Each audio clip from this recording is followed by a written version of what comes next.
साथियों, आज हम स्वतंत्रता संग्राम सेनानी एवं कवि श्यामलाल गुप्त पार्षद जो कानपुर के रहने वाले थे, जो मेरा गृह जनपद है, उनके झंडा गीत का पहला खंड आज हम पढ़ेंगे। झंडा ऊंचा रहे हमारा, सदा शक्ति बरसाने वाला, विजयी विश्व तिरंगा प्यारा। झंडा ऊंचा रहे हमारा, सदा शक्ति बरसाने वाला, प्रेम सुधा बरसाने वाला, पीरों को हर्षाने वाला, मातृभूमि का तन मन सारा, झंडा ऊंचा रहे हमारा। साथियों, क्या आप जानते हैं कि भारत के प्रथम प्रधानमंत्री पंडित जवाहरलाल नेहरू के कहने पर विजयी विश्व तिरंगा प्यारा, झंडा ऊंचा रहे हमारा, इस गीत को लिखने वाले स्वतंत्रता संग्राम सेनानी कवि श्यामलाल गुप्त पार्षद के नाम और संघर्षशील जीवन से कम ही लोग परिचित हैं।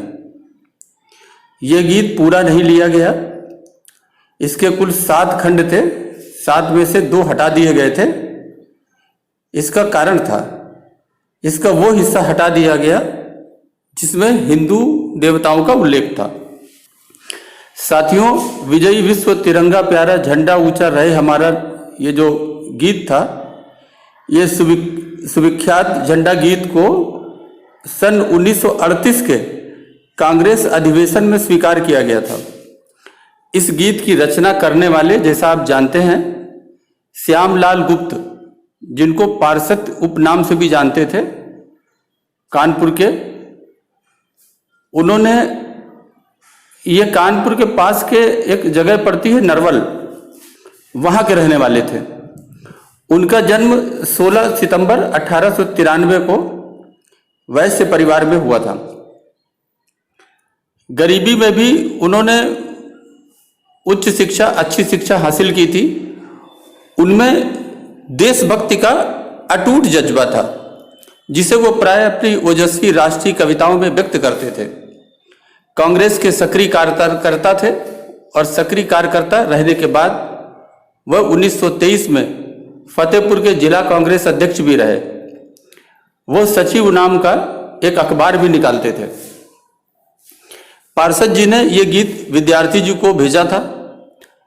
विद्यार्थी जी को यह गीत बहुत पसंद आया। जब यह गीत महात्मा गांधी के पास गया तो उन्होंने गीत को छोटा करने की सलाह दी। आखिर में 1938 में कांग्रेस के अधिवेशन में नेताजी सुभाष चंद्र बोस ने इसे देश के झंडा गीत को स्वीकृति दे दी। यह ऐतिहासिक अधिवेशन हरिपुरा में हुआ था। नेताजी ने झंडारोहण किया और वहां मौजूद करीब 5000 लोगों ने श्यामलाल गुप्त पार्षद द्वारा रचे झंडा गीत को एक सुर में गाया।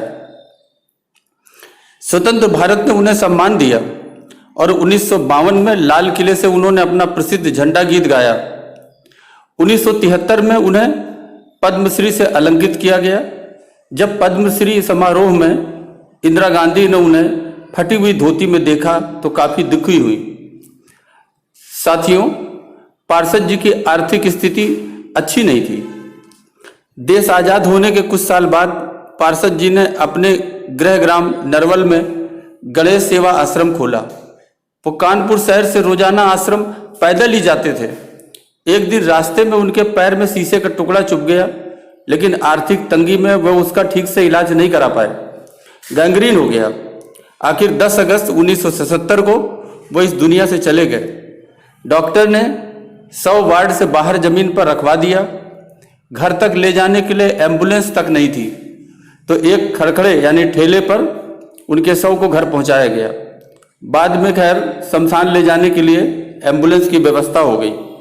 पार्षद जी का स्वयं का कोई पुत्र नहीं था, केवल एक पुत्री चंदावती थी। उन्होंने अपने लघु भ्राता के पुत्र को गोद ले लिया था। कानपुर शहर के जनरलगंज की एक तंग गली है, उस तंग गली में उनका मकान स्थित है। आज भी, और आज भी लोग पार्षद जी का मकान इस नाम से जानते हैं और उस पर आज भी गर्व करते हैं। साथियों, यह थी झंडा की कहानी। अभी के लिए बस इतना ही। धन्यवाद।